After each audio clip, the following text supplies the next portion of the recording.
Today, I got a very emotional story I will read to you, and folks, this one is going to rattle your bones. We start right in the cold, sterile air of an ICU room, where the only sound was the rhythmic beeping of the monitor and the heavy breathing of a man fighting for his life. Arthur lay there, eyes closed, unable to move, but his hearing? That was sharp as a tack. He felt the presence of a man standing over him, his son-in-law, Greg, a man who never had a callus on his hand in his life, a man who Arthur had supported for 10 years. Arthur waited for a word of comfort, a prayer, maybe even a simple hang in there. Instead, he heard the snake in the grass lean in close to the doctor, his voice a hushed, eager whisper that cut through the silence like a knife. "He's suffering," Greg whispered, feigning sadness, though Arthur could practically hear the dollar sign spinning in his eyes. Just pull the plug. It's what he would have wanted. Arthur's heart rate monitor spiked just for a second.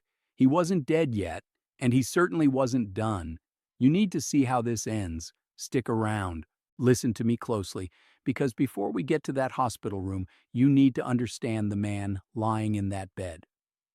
Arthur wasn't just some old guy taking up space. He was the definition of salt of the earth. He was the kind of man who woke up before the sun every single day for 45 years to punch a clock at the steel mill, a place where the heat was so intense it would melt the rubber off your soles if you stood still too long. He smelled like iron and diesel fuel, a scent that never quite washed out of his skin no matter how hard he scrubbed with that orange soap. He built his life on sweat equity, saving every penny, driving the same beat-up pickup truck for 20 years just so his family could have the things he never did. He was a simple man with a simple code. You work hard, you take care of your family, and you pay your debts. But life has a funny way of testing the good ones, doesn't it? Arthur had a daughter, Sarah. She was the light of his life, his little princess. When she was small, she'd run to the door when he came home, hugging his dusty legs, not caring about the grime. He wanted to give her the world, and in many ways, he did. He paid for her college, fully expecting her to make something of herself, to learn the value of a dollar, but somewhere along the line, the gratitude faded, replaced by an expectation, a sense of entitlement that grew like a weed in a well-tended garden. And then she met Greg. Now, Greg was a different breed entirely. He was a slick talker, the kind of guy who could sell ice to an Eskimo but couldn't change a tire if his life depended on it. He walked around in suits that cost more than Arthur's monthly mortgage, yet he never seemed to have a steady paycheck.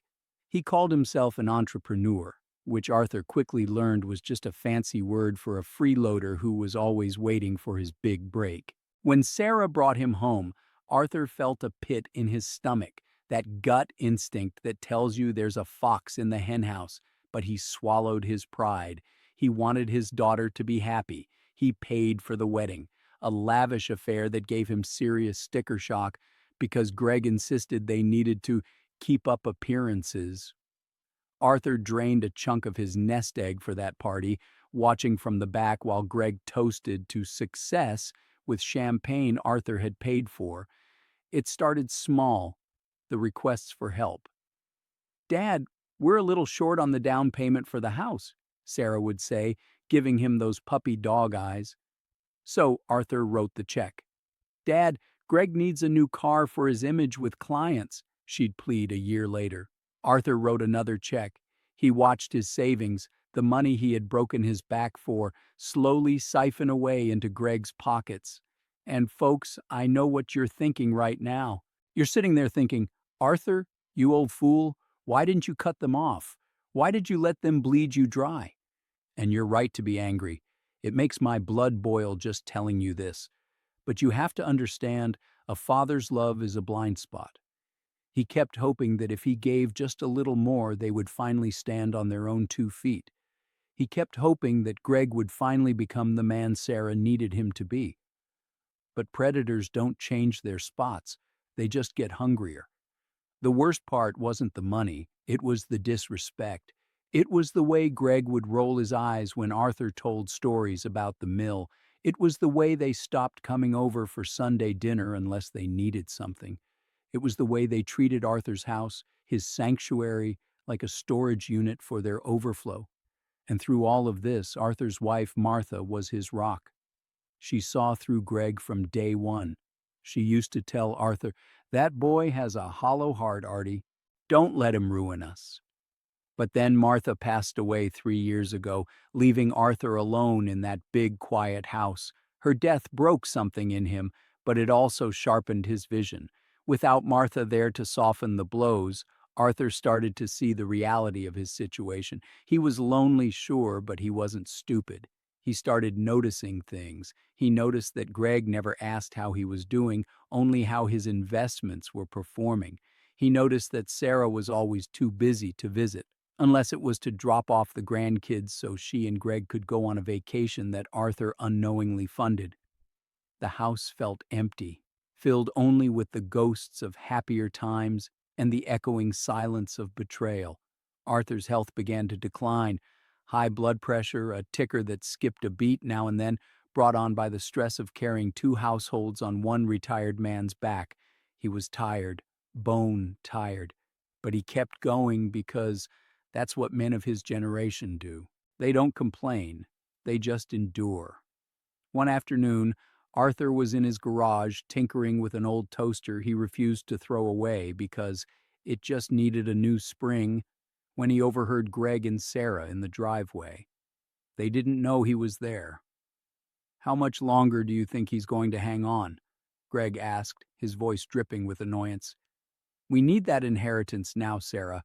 The business is underwater again." Sarah's reply was quiet, hesitant. "I don't know, Greg." "He's strong," Greg scoffed. "He's a relic. He's sitting on a gold mine and wasting it on, what, fixing toasters? It's pathetic." Arthur stood there, frozen, a screwdriver clutched in his grease-stained hand.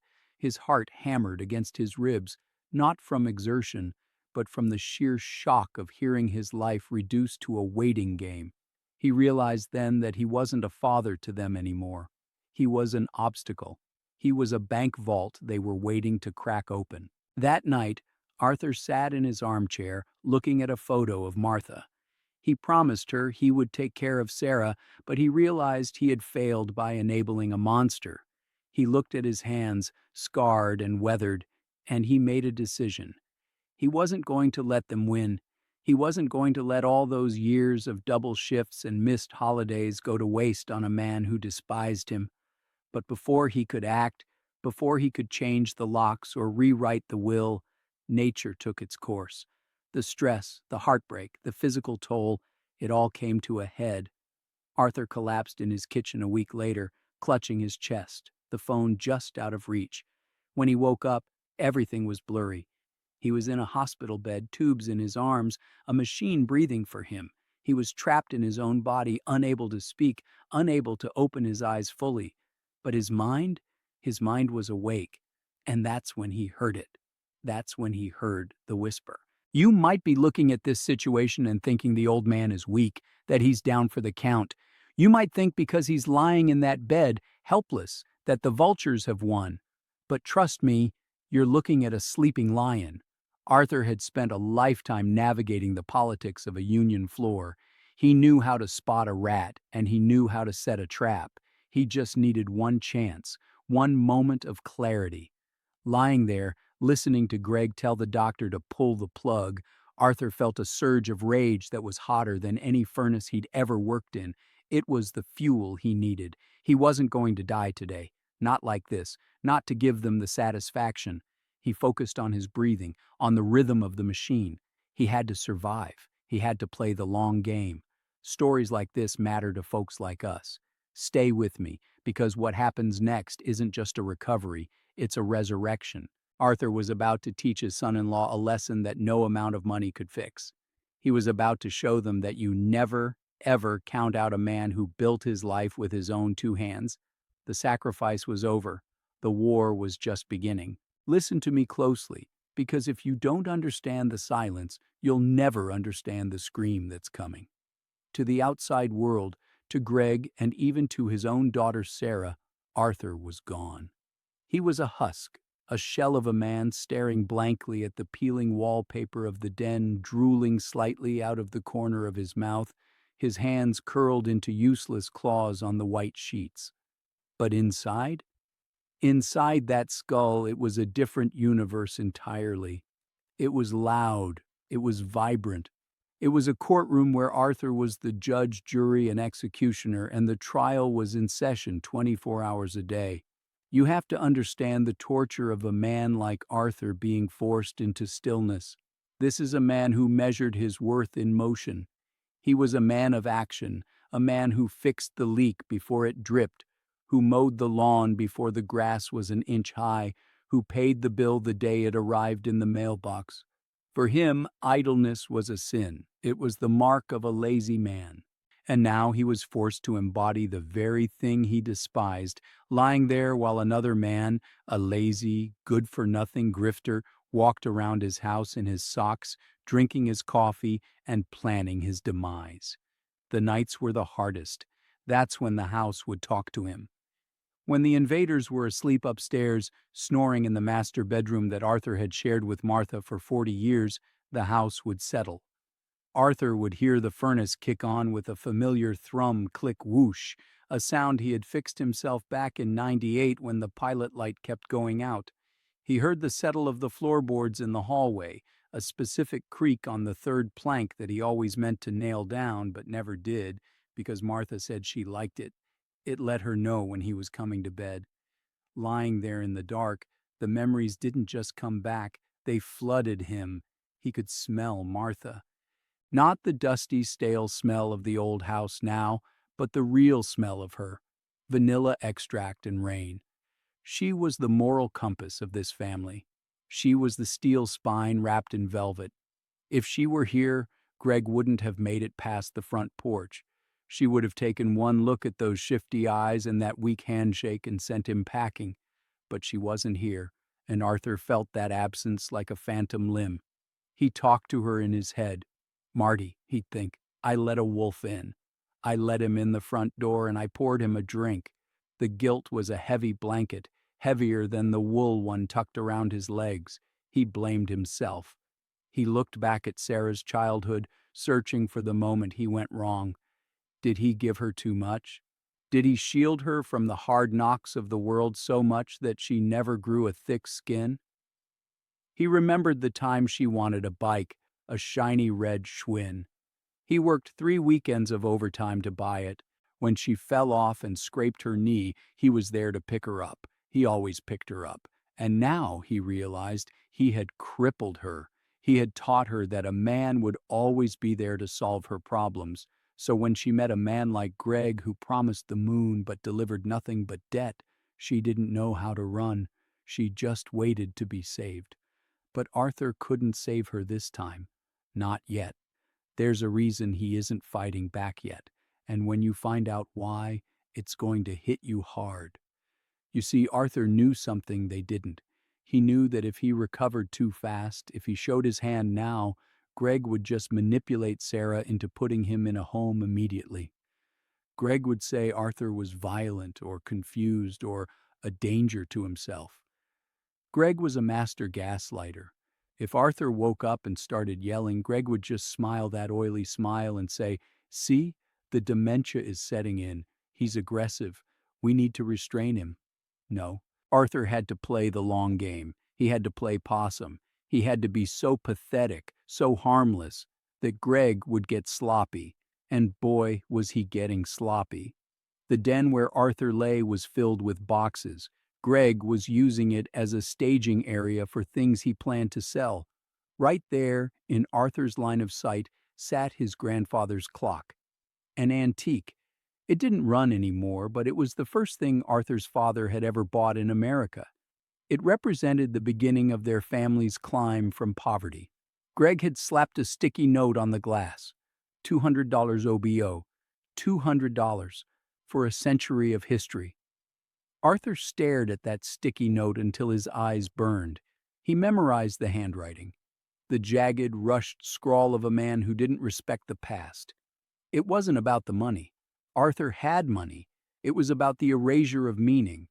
To Greg, everything was just a commodity. A chair wasn't where Arthur read bedtime stories. It was vintage mid-century modern $50. A tool set wasn't how Arthur fixed the roof. It was rusted junk, scrap metal price. This reduction of a life to a price tag was a violation deeper than any physical assault. It was a spiritual eviction. Arthur lay there and cataloged his assets in his mind. Not the bank accounts, though those were substantial, but the secrets, the hidden leverage. He thought about the wall safe in the basement behind the fake electrical panel. Greg didn't know about that. Sarah knew, but she had likely forgotten, or maybe she assumed it was empty. It wasn't. Inside that safe was the original deed, yes, but also a ledger. A handwritten ledger Arthur had kept for years, detailing every loan he had given Greg, every bailout, every car payment, every time Greg said, "I'll pay you back next month, Pop." Arthur had written it down, dates, amounts, reasons. He had treated Greg like a business investment that was failing, keeping records just in case the IRS ever came knocking. He never thought he'd need it to prove his own daughter was being conned. But that ledger was his ace in the hole. It proved a pattern of financial abuse that went back a decade. It proved that Greg wasn't a caring son-in-law. He was a leech who had drained hundreds of thousands of dollars before Arthur even had the stroke. But the ledger was in the basement and Arthur was in the bed. Bridging that gap seemed impossible. He focused on his toes. Every hour, on the hour, he would try to wiggle the big toe on his right foot. For the first 2 weeks, nothing, just a dead signal. But yesterday there was a twitch, a microscopic flicker of life. He had almost cried out. He clamped his mouth shut, biting his lip until it bled. He couldn't let them see, not yet. He needed more. He needed the hand. He needed the voice. He spent hours visualizing the neural pathways reconnecting, imagining little construction crews in his brain repairing the blown fuses. He was working harder lying in that bed than he ever had at the mill. And the loneliness? It was crushing. The only person who looked at him with anything other than pity or greed was the visiting nurse, a woman named Brenda who came twice a week to check his vitals. She was no nonsense, a big woman with a soft touch. She talked to him like a human being. "All right, Arthur, let's get you cleaned up," she'd say. "Don't you worry, honey, we've all got dignity here." One day, while changing his IV, she leaned in close. "I see you in there," she whispered, her back to the door. "I see your eyes following him. You hold on, sugar. You hold on." That whisper was like water in the desert. Someone saw him. Someone knew he wasn't furniture. It gave him the strength to endure the nightly ritual where Greg would come in, brandy in hand, and mock him. "Look at you," Greg would sneer, his face flushed with drink. "The big man on campus, the patriarch. Now look, you're wearing a diaper, Artie. You're nothing." Greg would poke him in the chest, hard. "I'm going to sell this house and I'm going to buy a boat. A big boat, and I'm going to name it the Arthur, just for a laugh." The rage that surged through Arthur in those moments was nuclear. It was a white-hot heat that threatened to blow his cover. He wanted to reach up, grab Greg by that silk tie, and throttle him. But he didn't. He stared blankly ahead. He let the drool fall. He let Greg think he had won. Because Arthur knew something about bullies. They get careless when they think their victim is helpless. Greg was getting loud. He was making phone calls on speaker right there in the room. "Yeah, the lawyer is drawing up the papers for the power of attorney transfer," Greg told someone named Mike. "Sarah is a mess. She'll sign anything I tell her to. I told her it's to pay for his medical care." What she doesn't know is that the medical care involves moving him to that state facility on 9th Street, the rat hole. Once he's there, we liquidate the portfolio. Arthur listened. He recorded. He filed it away. State facility on 9th Street. He knew that place. It was where people went to die alone, surrounded by the smell of urine and despair. Greg was planning to discard him like a used wrapper. This wasn't just greed anymore. It was malice. It was evil. And that realization shifted something in Arthur's soul. He stopped being sad about the betrayal. He stopped mourning the relationship he thought he had. He moved into a cold, hard place of strategic warfare. He wasn't a father anymore. He was a general behind enemy lines. He started to formulate a plan. He needed a phone, just for 5 minutes. He needed to call his lawyer, Mr. Steinberg. Steinberg was an old shark, a man Arthur had played poker with for 30 years. Steinberg had the real will. The one Arthur had updated 6 months ago when he first started suspecting Greg was stealing from the joint account. The will that had a very specific clause about proven insolvency and misappropriation of funds. Greg thought he was dealing with a simple will. He didn't know about the trust structures Arthur had set up years ago to protect the capital. But Arthur couldn't just call Steinberg. Greg monitored the house phone, and Sarah had Arthur's cell phone locked away somewhere. He needed an opportunity, a window, and he needed his voice back. So he practiced. Steinberg. He formed the shapes with his mouth under the covers. Lawyer. He pushed air through his vocal cords until his throat was raw. He was rebuilding himself cell by cell, fueled by a pure, unadulterated desire for justice. Moments like this deserve to be remembered because they are the forge where iron men are made. The world sees a cripple. I see a warrior sharpening his sword. He looked at the window. The seasons were changing. The leaves were turning brown. He had been in this bed for 3 months, 3 months of hell, but he was still here, and as long as he drew breath, this house was his. This legacy was his. And he would be damned if he let a man who couldn't even change a tire drive his family off a cliff. The internal world of Arthur wasn't a prison. It was a cocoon. And what was about to emerge wasn't a butterfly. It was a dragon. He watched Sarah come in one evening, looking more haggard than ever. She had a bruise on her arm, just a small one, on the forearm, like someone had grabbed her too hard. Arthur saw it. His vision zoomed in on it like a sniper scope. Greg had touched her. Greg had put his hands on Arthur's little girl. That was it. That was the line. The money, take it. The truck, burn it. But you touch his daughter? You hurt his child? The sleeping lion didn't just wake up.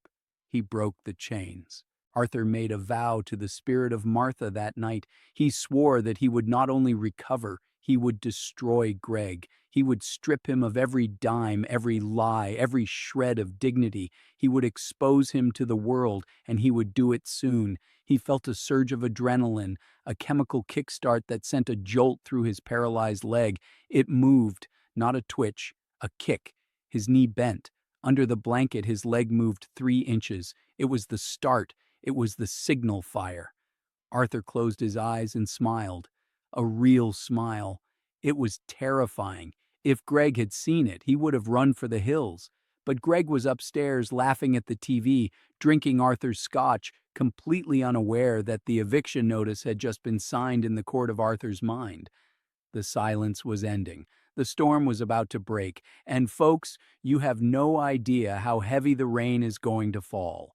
Listen to me, because to understand the fire burning in Arthur's chest right now, you have to go back to where the spark was first struck. You have to leave that sterile, antiseptic-smelling room with the humming machines and the ungrateful son-in-law, and you have to go back to a time when the world was harder, but the people were stronger. There are no dates here, folks, because struggle doesn't have a calendar. It just has a weight. Arthur closed his eyes, and suddenly the paralysis was gone. The bed was gone.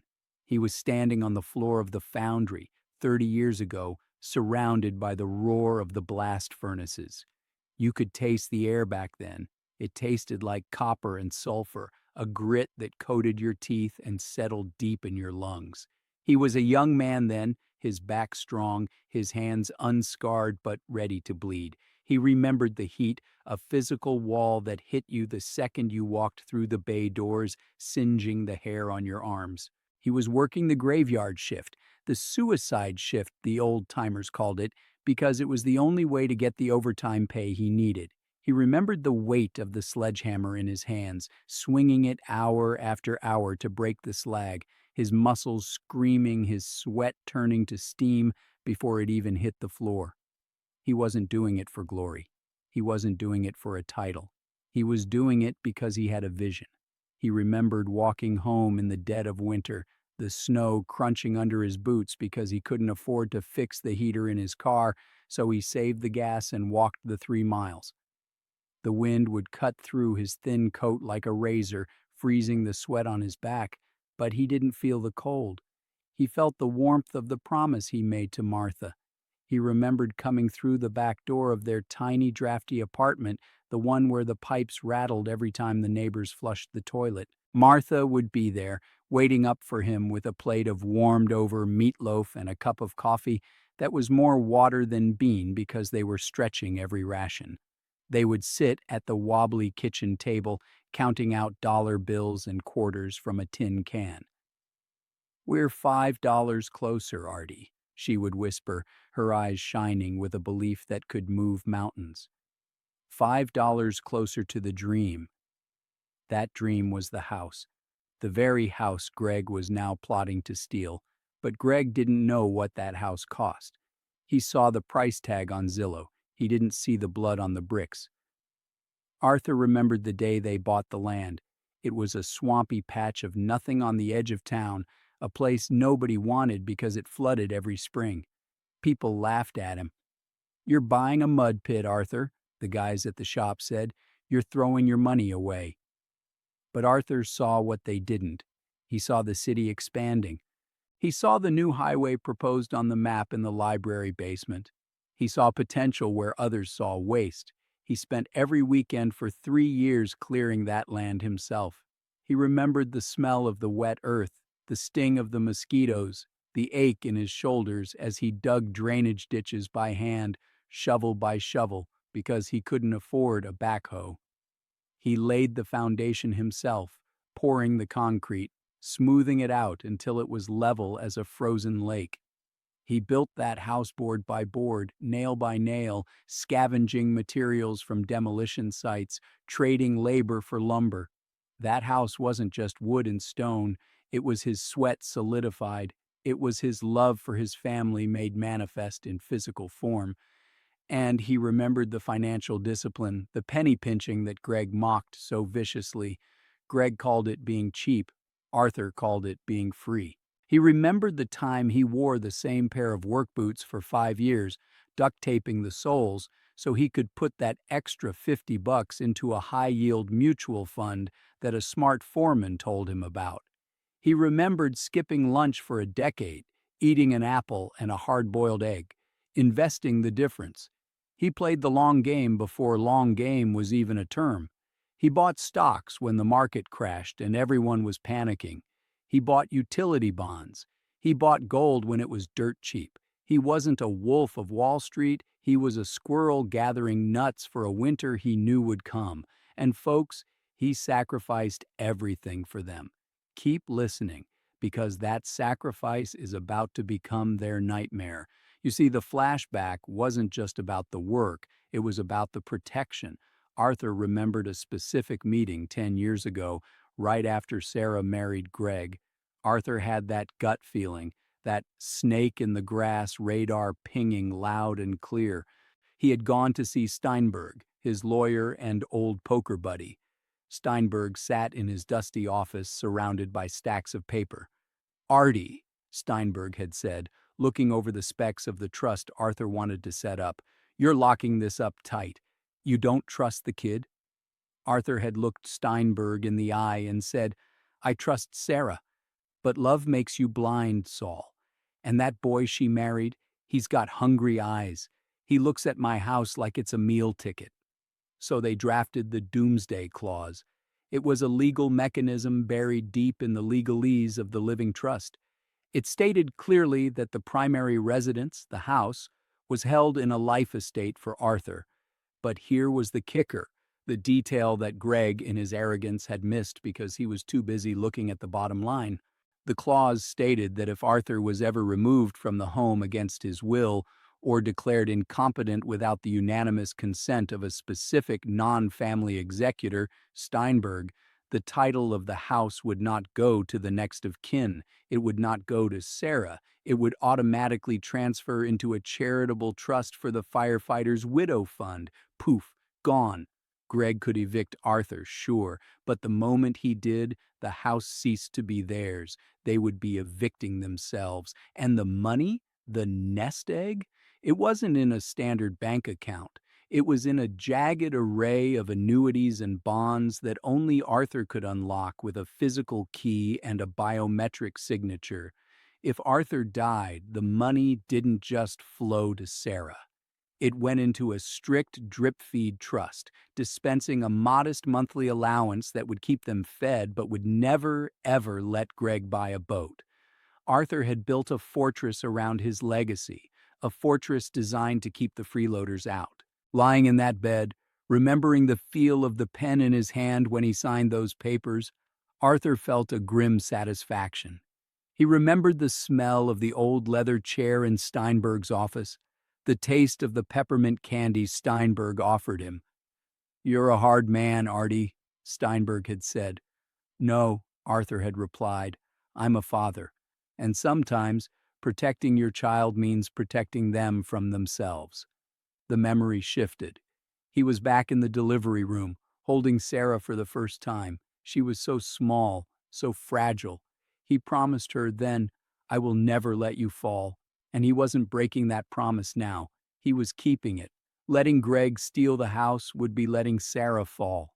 Letting Greg drain the accounts would be letting Sarah starve in 10 years when the money ran out. Saving the house from Greg was the only way to save it for Sarah. The sensory details of the past, the heat of the mill, the cold of the snow, the smell of the wet concrete, the scratch of the pen on legal paper, they all swirled together in Arthur's mind, forming a shield. He wasn't the weak, paralyzed old man in the bed. He was the man of steel who had built a kingdom out of mud. He was the man who had outlasted recessions, strikes, and blizzards. And he was certainly going to outlast a soft-handed grifter who thought hard work was typing an email. He felt the phantom weight of the sledgehammer in his hand again. He squeezed his paralyzed fingers. They moved. They curled into a fist under the sheet, a real tight fist. The strength was returning. The memories were the fuel. He remembered the specific sound of the front door locking, a solid, heavy thunk. That was the sound of security. Greg had threatened that security. Greg had insulted the sweat equity. If you believe respect should be mandatory, stay with this story, because Arthur is done reminiscing. The flashback is over. The man who survived the suicide shift is about to clock in for one last job. And this time, he's not building a foundation. He's digging a grave for a greedy man's ambitions. The past was the preparation. The present is the test. And the future? The future belongs to the one holding the deed. And Greg didn't even know where the deed was. Arthur's mind snapped back to the present, the beep of the monitor, the smell of the bleach. But he was different now. He was reconnected to his source code. He was powered up. He heard Greg's footsteps in the hall. "Pizza's here!" Greg shouted to Sarah. Pizza, ordered with Arthur's credit card, no doubt. Arthur lay still, his heart beating a war drum against his ribs. "Enjoy the pepperoni, Greg," he thought. "It's the last free meal you're ever going to get." The trap was set in stone 30 years ago. Greg had just walked right into the middle of it. "Listen to me, because the fuse has burned down to the powder keg, and the explosion we've been waiting for is about to shake the foundation of this house." The days following that stormy night blurred into a gray, suffocating haze of tension, the kind of atmosphere where you can practically taste the betrayal in the air like metallic dust. Arthur lay in his bed, his eyes half closed, watching the final stages of the coup d'etat unfold right in front of him. Greg wasn't even hiding it anymore. He had stopped whispering. He was strutting around the house like a rooster in a hen house, chest puffed out, barking orders into his cell phone, treating Arthur's lifetime of hard work like his own personal liquidation sale. The breaking point didn't come with a bang. It came with a visit from a woman named Linda, a real estate agent with a smile so fake it looked like it was painted on. Greg brought her right into the den, right into Arthur's sanctuary. "This is the flex space," Greg said, waving a hand dismissively at Arthur's bed. "We're using it for hospice care at the moment, but once we clear the room, it opens right up to the patio. Great flow for entertaining." Arthur lay there, feeling the heat rise in his neck. Hospice care? He wasn't dying. He was recovering. But Greg was selling the narrative of death to anyone who would listen. Linda glanced at Arthur, a flicker of discomfort in her eyes. "Is he awake?" she asked, lowering her voice. "Oh, lights are on, but nobody's home." Greg chuckled, a sound that grated on Arthur's nerves like sandpaper. "He doesn't know where he is. Honestly, it's a mercy at this point. We're moving him to a permanent facility tomorrow morning. Better for everyone." Tomorrow morning. The words hit Arthur like a sledgehammer. The timeline had shifted. Greg was accelerating the plan. He was going to ship Arthur off to that state-run warehouse on 9th Street, a place where the ratio of nurses to patients was criminal and the smell of neglect hung in the hallways. Once Arthur was out of the house, the lock on the property was broken. Greg could sell, refinance, destroy, do whatever he wanted without the old man watching. Arthur realized with a cold, terrifying clarity that this was it. This was the pull-the-plug moment. Greg wasn't killing him with a pillow. He was killing him with bureaucracy and neglect. He was discarding him like expired inventory. The son thinks he's won. He has no idea the hammer is about to drop. Don't go anywhere.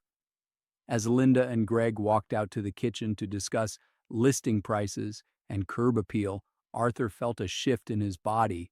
It wasn't just the rage, it was survival instinct. The primal brain took over. The part of him that had survived double shifts, recessions, and the loss of his wife kicked into overdrive. He looked at the clock. 2 p.m. He had roughly 18 hours before the ambulance, the transport to hell, arrived. He couldn't wait any longer. He couldn't play possum for another week. He had to act now.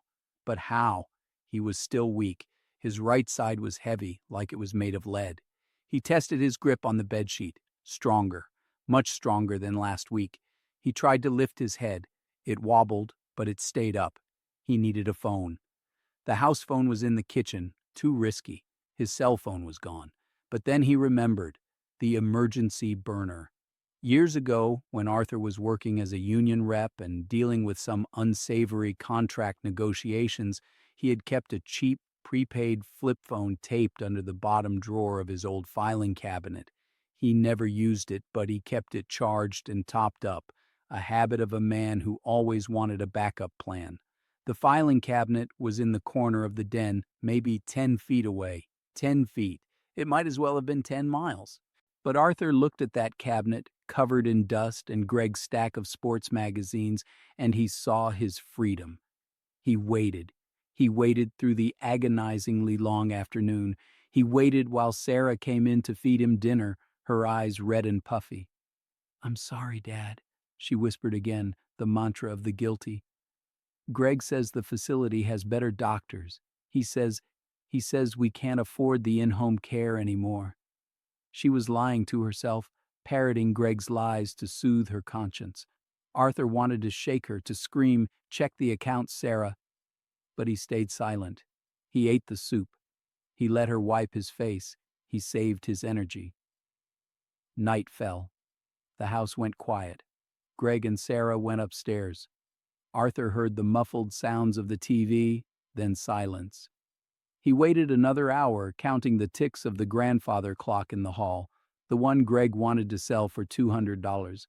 At 2 a.m., the witching hour, Arthur made his move. He threw off the heavy wool blanket with his good arm. He swung his legs over the side of the bed. His bad leg hit the floor with a heavy thud, and he froze, heart pounding. Silence upstairs. Good. He pushed himself up. His arms shook violently. His equilibrium was shot. The room spun like a carnival ride. He gritted his teeth, the sweat instantly popping out on his forehead. Come on, old man, he told himself. You didn't carry steel beams for 40 years to die on the floor of your own den. He slid off the mattress, hitting the floor on his hands and knees. The pain in his stiff joints was blinding, a white-hot flare that shot up his spine. He stifled a groan, biting his lip until he tasted copper. He began to crawl. It was an ugly, desperate shuffle. He dragged his paralyzed side like a dead weight, inch by inch. Drag, breathe, drag, breathe. The floorboards dug into his knees. The dust bunnies under the furniture made him want to sneeze, but he held it in. He was a soldier in the trenches again, crawling under barbed wire. He reached the filing cabinet. He was panting, his chest heaving, his hospital gown soaked in sweat. He reached under the bottom drawer, his fingers scrabbled against the metal. Nothing. Panic, cold and sharp, pierced his chest. Did I move it? Did Martha find it? He dug deeper, his fingernails scraping against the underside. Then he felt it, the smooth, cool plastic of the Nokia flip phone. The duct tape was old and brittle. It peeled away with a soft rip that sounded like a gunshot in the quiet room. He clutched the phone to his chest, collapsing onto his back, staring at the ceiling fan. He flipped it open. The screen lit up, a tiny blue beacon of hope in the darkness. Battery, 12%, enough. He didn't call 911. He didn't call the police. He called the one man who could end this war with a single piece of paper. He dialed Steinberg's private line. Steinberg was a night owl. He knew he'd be up. The phone rang once, twice. Yeah, Steinberg's gruff voice answered. Who is this? Arthur took a deep breath. He forced air through his vocal cords, bypassing the damage, bypassing the weakness.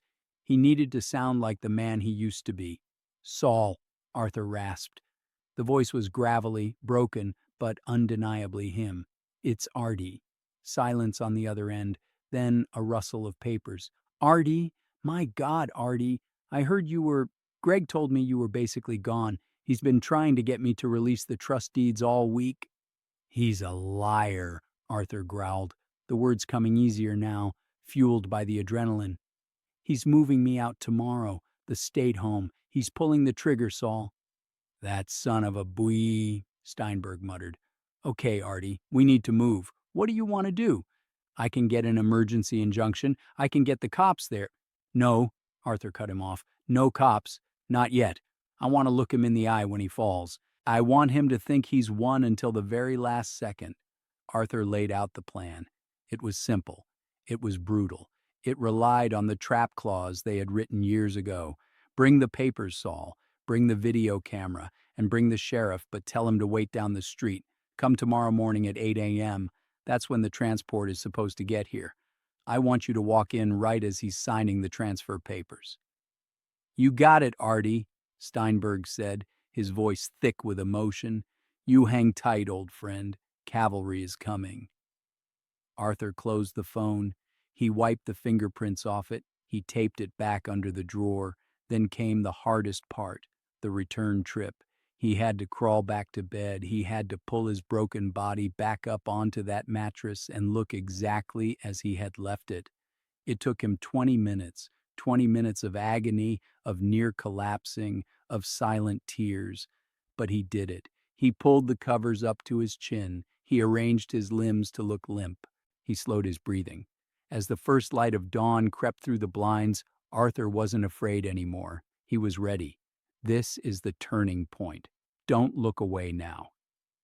Greg came downstairs at 7 a.m., whistling. He was dressed in a suit, likely bought with Arthur's money. He looked cheerful. Big day, Artie, he chirped, clapping his hands. Moving on up, or moving out anyway. He started tossing Arthur's few belongings into a plastic garbage bag. No suitcase, a garbage bag, the ultimate disrespect. Sarah's crying upstairs, Greg muttered to himself, not caring if Arthur heard. She'll get over it once we book the cruise. Arthur watched him through slit eyes. Keep whistling, boy, he thought. You're walking toward a cliff. The doorbell rang at 8 a.m. sharp. Greg's face lit up. That's the transport, finally. He rushed to the door, flinging it open. But it wasn't the paramedic standing there.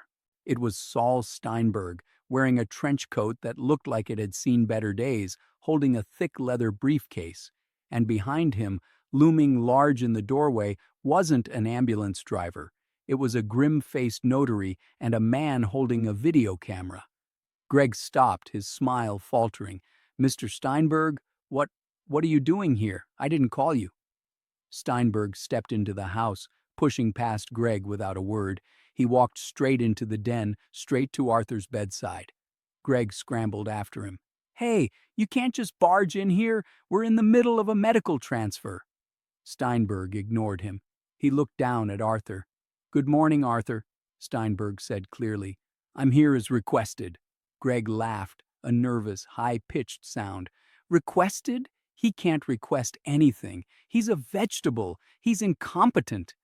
Steinberg turned slowly to face Greg. The lawyer's eyes were cold, hard flint. "Is that so? Because I received a phone call at 2:15 a.m. directing me to be here to update the estate plan before any transfer of residency occurs." "A phone call?" Greg sputtered. "From who? The tooth fairy? Look at him." He pointed a shaking finger at Arthur. "He can't speak." And that, folks, is when the room went silent. That is when the air left the room. Because Arthur slowly, deliberately pushed the covers down. He swung his legs, both legs, over the side of the bed. He sat up. He looked Greg dead in the eye, his gaze boring a hole through the young man's skull. He took a deep, rattling breath, and his voice, deep and resonant, filled the room like the judgment of God. "I wouldn't be so sure about that, Greg." The color drained from Greg's face so fast it looked like he'd been slapped with a bag of flour. He staggered back, hitting the doorframe. "What?" "I said," Arthur continued, his voice getting stronger, "cancel the ambulance. I'm not going anywhere, but you might want to start packing." The trap had snapped shut. The lion was awake, and the look of sheer, unadulterated terror on Greg's face was worth every second of pain Arthur had endured. "But we aren't done yet. The lawyer has opened his briefcase. And what's inside isn't just a will. It's an eviction notice for the soul. Stick around because the reckoning has just begun. Listen to me closely. Because the air in that room didn't just get heavy, it turned into concrete. You could feel the weight of it pressing down on your chest." Greg stood there, his mouth opening and closing like a fish on a dock, gasping for air that just wasn't there. He looked from Arthur, sitting upright, eyes blazing like high beams on a dark road, to Steinberg, who was calmly unbuckling his leather briefcase with the precision of a surgeon preparing to amputate a gangrenous limb. The silence was absolute, broken only by the sudden frantic thumping of footsteps on the stairs. Sarah burst into the room, hair messy, wearing a bathrobe, looking like she'd been dragged through a knothole backwards. She froze. She saw her father sitting up. She saw the lawyer. She saw her husband backed into a corner, looking like a rat that just realized the cheese was wired to a stick of dynamite. "Dad," she whispered, her voice trembling. "Dad, you're sitting up." She rushed to him, tears instantly spilling over, but Greg grabbed her arm, not gently. He yanked her back. "Don't touch him, Sarah," Greg barked, his voice cracking. "He's delirious. This is some kind of medical episode. Hysteria. We need to get him sedated immediately." He turned to Steinberg, sweat beading on his upper lip. You're trespassing. Get out of my house before I call the cops." Steinberg didn't even look up from his papers. He just slid a single sheet across the table. "It's not your house, Gregory," the lawyer said, his voice dry as dust, "and I suggest you sit down before you fall down." Arthur locked eyes with his daughter. "Let her go, Greg," he said. The voice was raspy, sure, gravelly from months of disuse, but it carried the weight of a sledgehammer. Greg let go as if he'd been burned.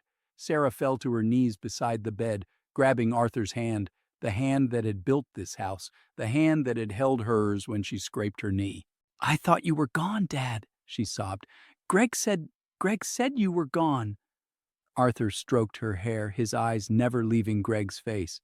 "I was never gone, sweetie. I was just waiting for the right time to take out the trash. I told you justice was coming. Watch the look on that ungrateful face when he realizes the check he wrote is about to bounce hard. Steinberg cleared his throat. It was a loud, authoritative sound that demanded attention.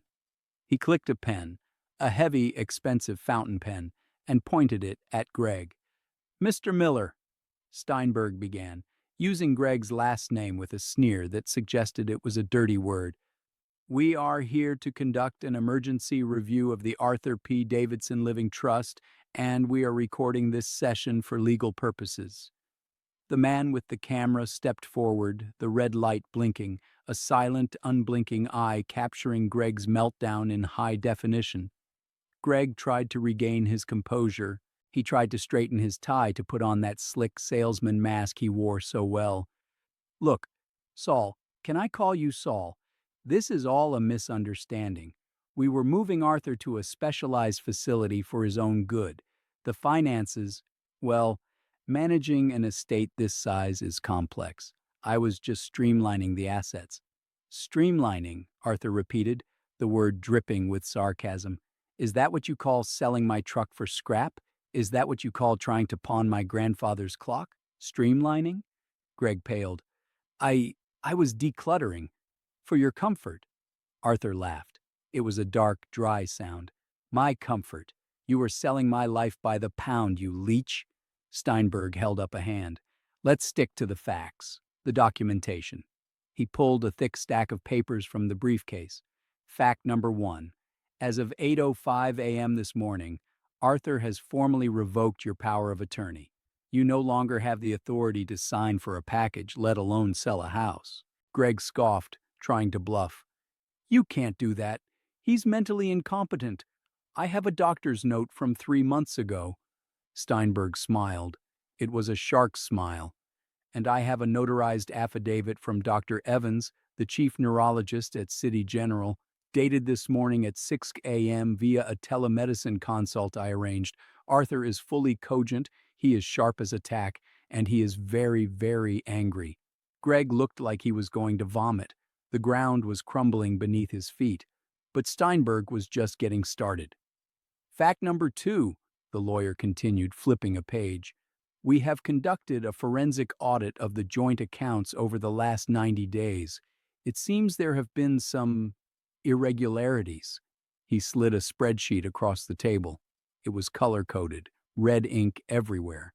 $50,000 transferred to Miller Consulting, LLC, $12,000 to a luxury car dealership, $5,000 to a travel agency for a business trip to Cabo. Sarah gasped.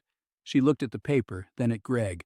"Cabo, you said you were in Cleveland for a conference. You said the business was failing." Greg stammered. I was investing. You have to spend money to make money, Sarah. It was all for us." Arthur leaned forward. "For us or for you? Because last I checked, us was eating puree and wearing diapers while you were drinking my scotch. If you live for moments where arrogance meets reality, this is why you're here." Greg was trapped, but he still thought he had one card left to play. "Fine," Greg shouted, throwing his hands up. "So I spent some money. I took care of him for months. I deserve a salary for that. I deserve compensation. And you can't kick us out. This is Sarah's house, too. She's the heir. If you kick me out, you kick her out." He grabbed Sarah's shoulder again, using her as a human shield.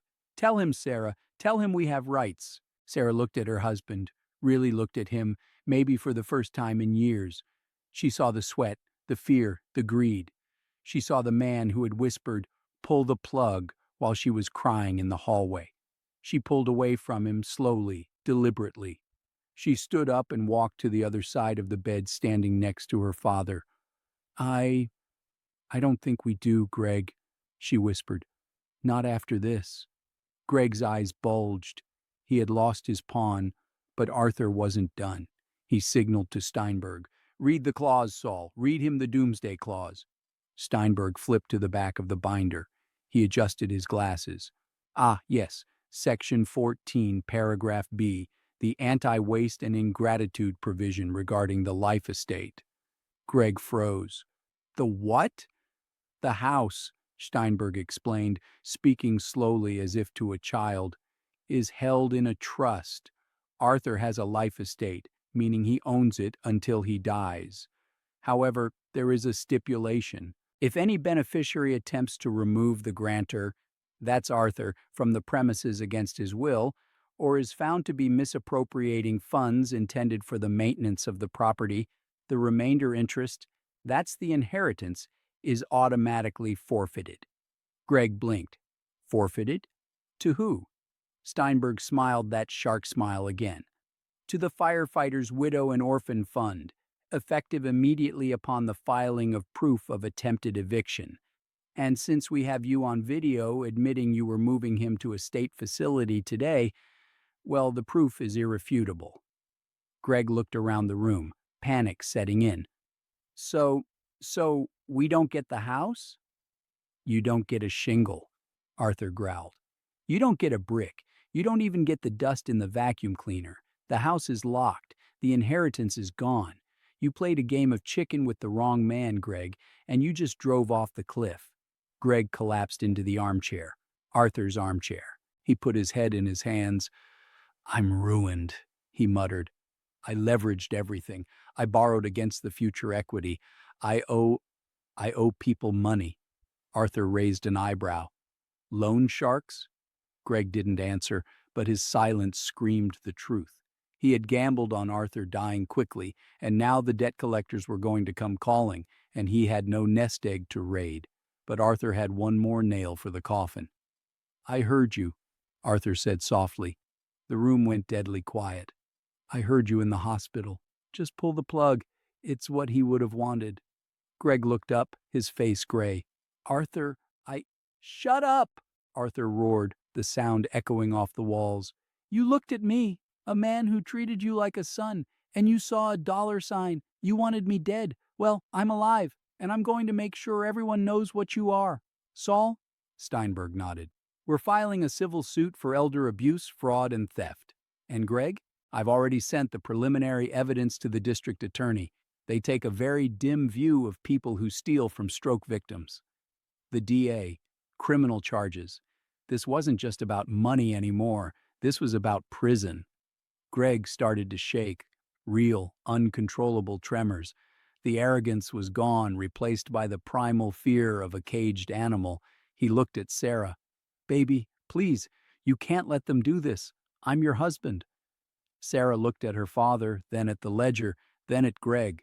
She wiped her eyes, her face hardened. She looked like Martha in that moment, strong, unwavering. You wanted to pull the plug on him, Greg, she said, her voice shaking but resolute. So I'm pulling the plug on us. Get out. Sarah, get out, she screamed, pointing to the door. Get out of my father's house. Greg stood up, stumbling. He looked at the camera, looked at the lawyer, looked at the old man he thought was a vegetable. He realized he was completely, utterly defeated. He had walked into a bear trap thinking he was stepping on a rug. He grabbed his jacket, his hands shaking so hard he couldn't find the zipper. He didn't say another word.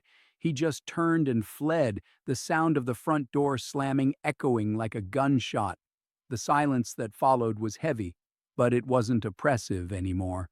It was the silence of a storm passing. Arthur looked at Steinberg. Did we get it? Steinberg tapped the camera. Every word, clear as a bell.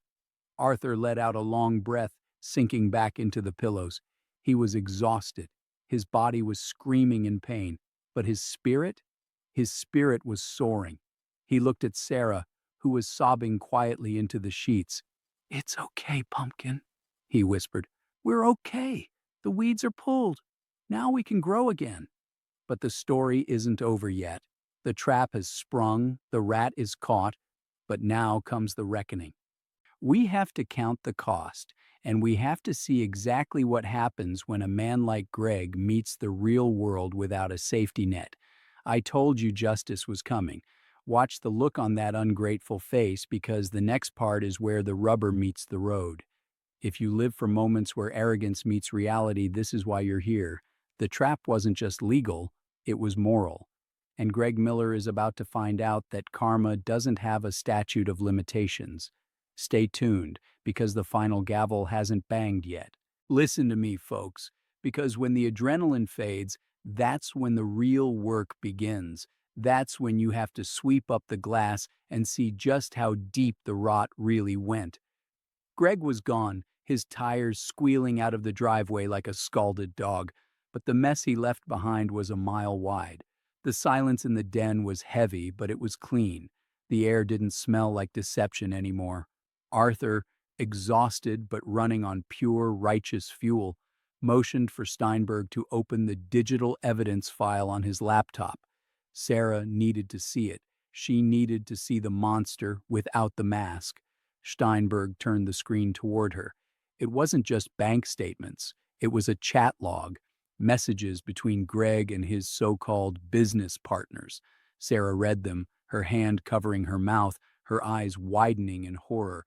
"The old man is tougher than a $2 steak," one message read, "just waiting for him to croak so we can cash out the portfolio. Sarah is clueless. She'll sign whatever I put in front of her."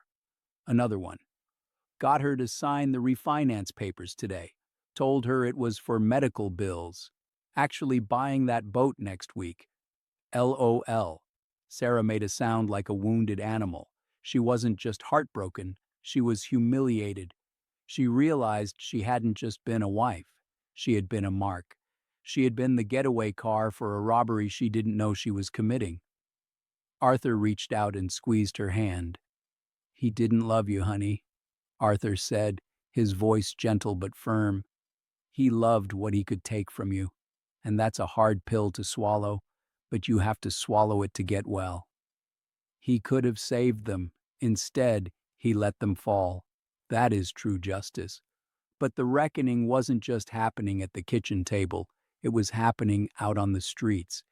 You see, Greg had built his entire life on a house of cards, using Arthur's credit as the glue. Now that the glue was gone, the wind was picking up. We found out later that Greg drove straight to the bank, trying to withdraw the maximum daily limit from the joint account before the freeze hit. But Arthur, that old fox, had timed it perfectly. Steinberg had flagged the accounts for fraud at 8:01 a.m. When Greg swiped his card at the ATM, the screen didn't say, "Please remove cash." It said, "Card retained, contact issuer." Greg pounded on the machine, screaming, kicking the plastic casing until a security guard chased him off. He was locked out. No cash, no credit, no access. He went to his consulting office, which turned out to be a rented co-working space he hadn't paid for in 3 months. The keycard didn't work. He was standing on the sidewalk in his fancy suit with nothing but the change in his pocket and a cell phone that was blowing up with texts from angry creditors. And folks, word travels fast in a small town. Steinberg had made a few discreet calls to the local business bureau and the Chamber of Commerce, just inquiring about Greg's business practices as part of the audit. By noon, Greg's reputation was mud. The investors he had been courting dropped him like a hot potato. The car dealership where he had leased that flashy SUV, they got wind of the fraud investigation. 2 days later, Greg was sitting in a diner trying to buy a coffee when a tow truck backed up to his vehicle. He ran out, shouting, "Do you know who I am?" The driver just spat on the ground and hooked the chain. "Yeah, I know who you are. You're the guy whose check bounced. Get out of the way." It was a total, comprehensive collapse. Greg ended up sleeping on a friend's couch for 2 nights before the friend kicked him out for stealing beer. He was spiraling. He called Sarah 50 times a day. "Baby, please, I can explain. It was just a joke." The texts were out of context. Sarah didn't block him. No, she did something better. She let it ring. She listened to the voicemails with Steinberg, cataloging them as harassment evidence for the restraining order. She was finding her spine again. She was remembering that she was Arthur Davidson's daughter, and Davidson women don't tolerate snakes. The climax of the reckoning came a week later. Steinberg had filed the civil suit, but the district attorney had moved faster than expected. Greg was found trying to pawn some jewelry, Sarah's jewelry that he had stolen before he left, at a shop across the county line. The pawnbroker ran the serial numbers. Police arrived in minutes. We got the report later. Greg was crying in the back of the squad car, blubbering like a baby. "My father-in-law will bail me out. He has money," he screamed. The officer just laughed. "Your father-in-law is the one pressing charges, son. You're done." Back at the house, the atmosphere was changing. The dark clouds were lifting. Sarah was cleaning. Really cleaning. She scrubbed the house from top to bottom, washing away the scent of Greg's cologne, throwing out his modern art, bringing back Martha's porcelain angels from the garage where Greg had stashed them. She placed them back on the mantel, right where they belonged. Arthur watched her from his wheelchair. He was out of bed now, moving around, getting stronger every day. He saw the sadness in her, sure, but he also saw peace. She wasn't walking on eggshells anymore. She was free. One afternoon, Steinberg came over with the final paperwork. "It's done," the lawyer said, cracking a rare smile. "Greg accepted a plea deal to avoid a long trial. He's looking at 3 to 5 years for fraud and elder abuse, and he has to pay restitution, though good luck getting blood from a stone." Arthur nodded, looking out the window at his garden, which was overgrown but still alive. "I don't care about the money, Saul," Arthur said. "I care that he can't hurt anyone else. I care that my daughter gets her life back." Sarah walked in, carrying a tray of iced tea. Real iced tea, sweet and strong, just the way Arthur liked it. She set it down and hugged her father, burying her face in his neck. "Thank you, Daddy," she whispered. "Thank you for not giving up on me." Arthur patted her back, his calloused hand gentle. "I never gave up on you, Pumpkin. I just had to wait for you to see the truth." They sat there on the porch, watching the sun go down over the land Arthur had cleared with his own hands. The snake was in a cage, the house was safe, the nest egg was battered but secure, and most importantly, the family, the real family, was whole again. It was a hard lesson, a brutal lesson, but as Arthur watched the fireflies come out, he knew it was worth it. He had played the long game, and he had won. Greg Miller was a memory, a cautionary tale, a scar that would fade. But the house? The house stood strong, and so did Arthur. If this lesson means something to you, pass it on, because there are a lot of Gregs out there and a lot of Arthurs waiting to wake up. Folks, take a look at your own circle. Look closely, because sometimes the people who want to see you fall are the ones eating at your table. Arthur's story isn't just about a bad son-in-law. It's a reminder that your legacy is something you have to protect with iron and fire. You work too hard, you sacrifice too much to let an entitled moocher swipe it all away because they think they're owed a living. Arthur found peace. He and Sarah rebuilt their relationship stronger than before, built on honesty and respect. He spent his final years in that garden teaching his grandkids, Sarah's children, who finally got to know their grandpa without Greg's interference, how to plant tomatoes and how to change a tire. He passed on the skills, not just the money. If you're sitting on a nest egg, or if you're a parent feeling that sting of disrespect, remember Arthur. Remember that it's never too late to take back control. It's never too late to say enough. This is the reality of relationships. We don't sugarcoat it. We tell it like it is. If you want more stories about justice being served cold, hit that subscribe button. Join our family. We look out for each other here. Stay strong, stay sharp, and never let the wolves in the front door.